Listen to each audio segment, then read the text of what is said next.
Stampers, it's Kim Vogel with the Basement Bunch Stampers, and I'm here for another Terrific Tuesday video. Today I want to showcase for you a cute little gift-giving mug that I'm going to be making this Christmas season to give to teachers, co-workers, Sunday school teachers. It was a big hit this weekend at an event that I was at, and so I want to be able to share it with everyone and provide the measurements as well. So I'm going to actually be taking the time to go over all of the measurements for everything, and you'll be able to make this cute mug. I also made it in a second version using some different products from the Stampin Up holiday catalog. This uses the Quilted Christmas designer paper pack, and this uses the Year of Cheer paper.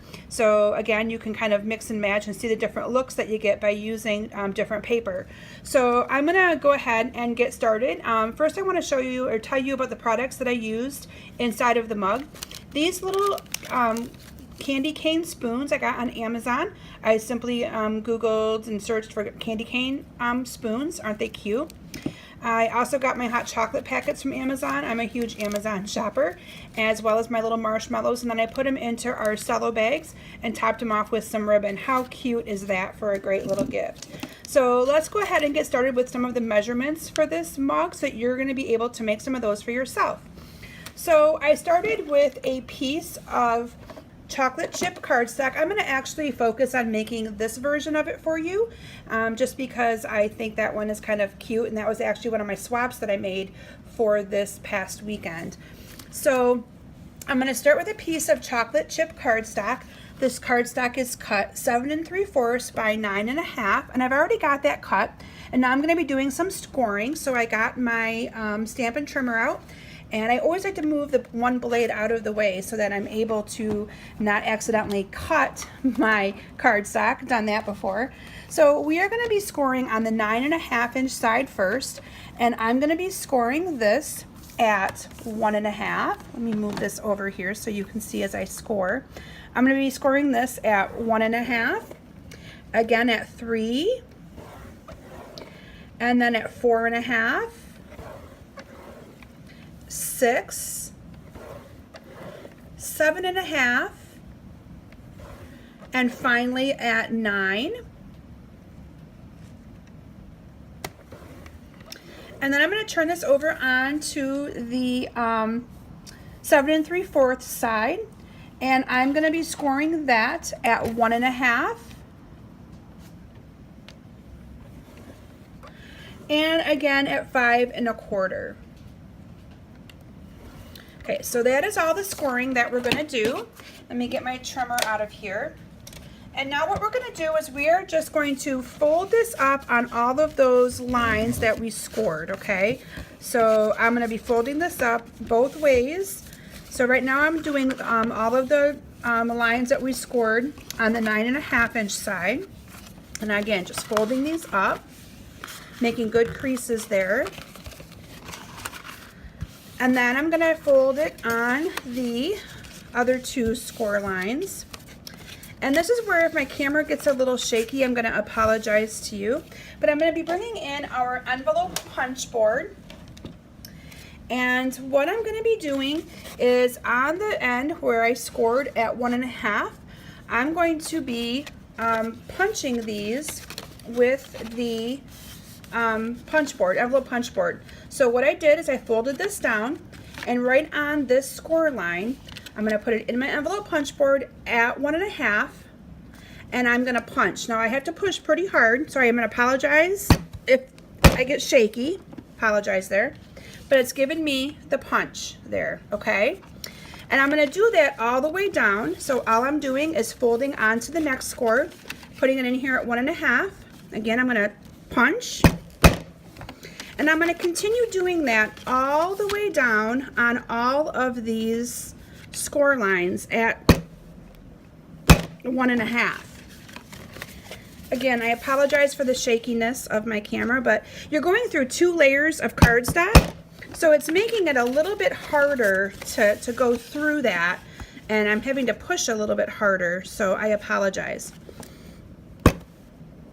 But I wanted you to be able to actually see me do this. Now even on this little one, I'm doing the same thing. I'm folding it over, and I'm putting it in here at the 1 1/2 inch line. Okay, now the shakiness will be gone, and I apologize for that. Getting everything out of the way.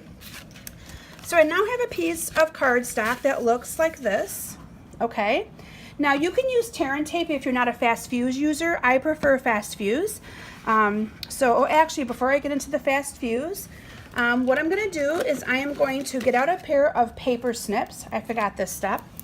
And what I'm gonna do is I'm going to cut up on all of these little tabs up to where I made the punch with the envelope punch board, okay? And then with this one, I'm gonna actually miter cut that right off.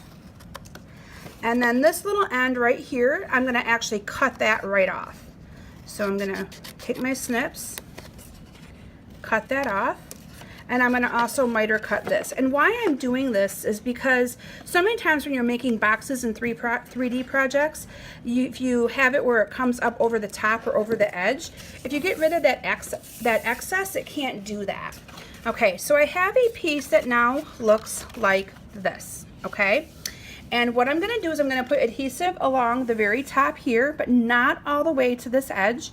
And then I'm gonna do it right under the score line. Again, not all the way to the edge. So I'm gonna be using fast fuse for my snail of choice. If you are not a fast fuse user, you will wanna use Stampin' Up's tear and tape, as regular adhesive will not hold this 3D project together, okay? So I put my fast fuse on there, and I'm gonna fold this over like so. Okay, and I'm just gonna make sure that sticks really good. And then I'm gonna fold these over. You can kind of see the form of the cup starting as I'm folding these in. Okay, and then we're gonna fold this right in here. I'm gonna put adhesive on that. We're gonna fold this, actually, let me fold this the other way. I think I did it the wrong way.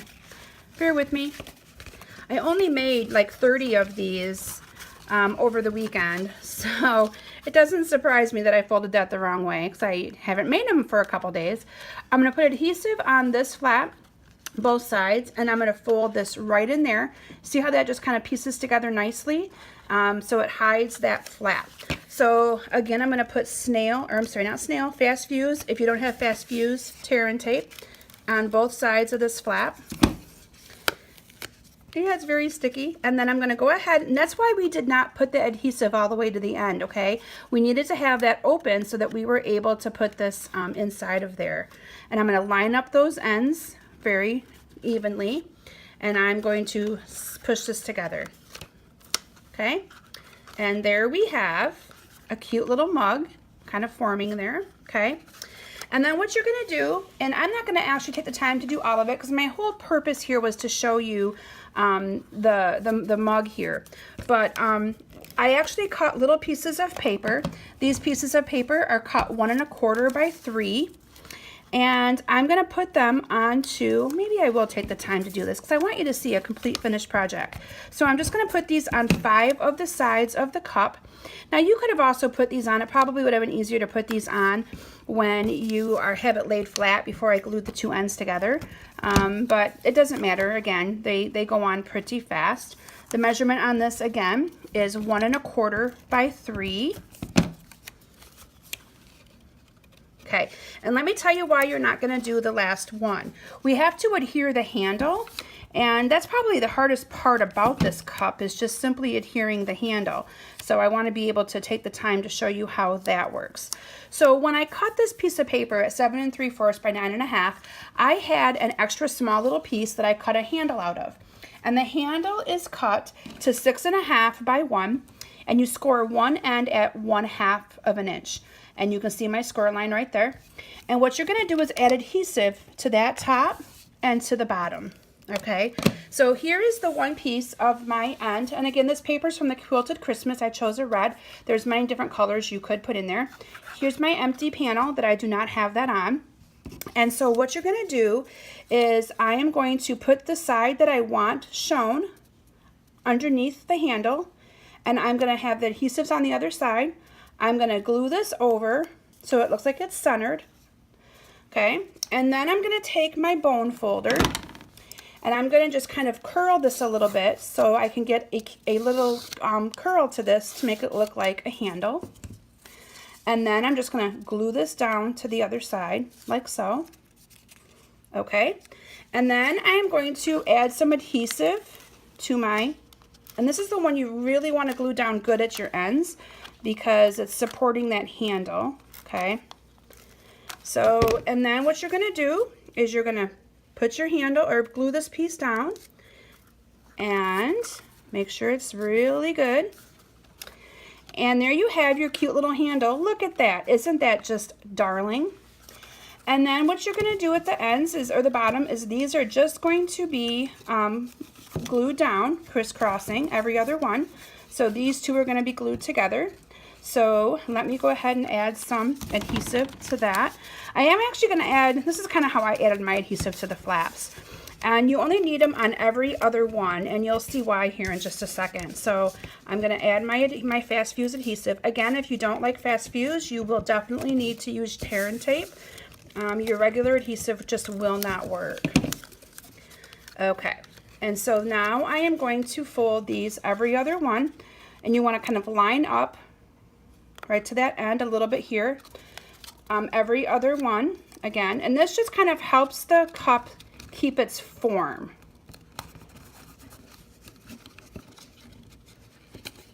Get that all the way over there. And look at the adorable, cute little cup that we've just created. Isn't that darling? And then what I did is I used from our our holiday catalog, I used the Hug in a Mug stamp set. Funny story about this stamp set, I was looking for something to put on this mug and asked my daughter to look, and she says, well, Mom, why aren't you using Hug in a Mug? I totally overlooked this stamp set in the catalog, and it is wonderful for these projects. So the neat thing is let me bring in the little element that I'm adding to it. I did these in advance just to save a little bit of time while doing this video.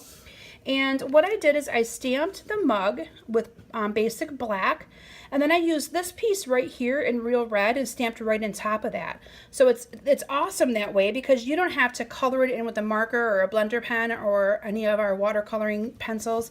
And then I added the heart in black on top of that. And since I've included marshmallows in these little cups, I added that on top as well.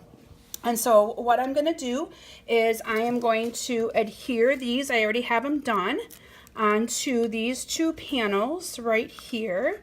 I'm going to put one here, and I'm going to put one over here.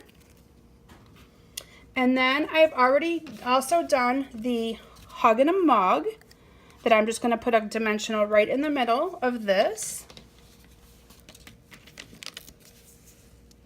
Because you don't want to have the dimensionals hang over the edge. So I just put one in the middle. And there you have an adorable little mug. Let me bring in my sample. You can see a couple different versions of that. Adorable little mug that you can make to give as a cute little gift. Isn't that just awesome? Again, not too hard at all. I encourage you to check out my website at kimsbasementbunch.com for all the details. Make sure you join my mailing list so you get all kinds of different information that I send to all of my customers on a regular basis, as well as any promotions that I run. And I also encourage you to look for my free Friday tutorials that I send. Again, you have to join my mailing list in order to receive those. So thanks for stopping today, and I would love to see you back next week. Have a great day.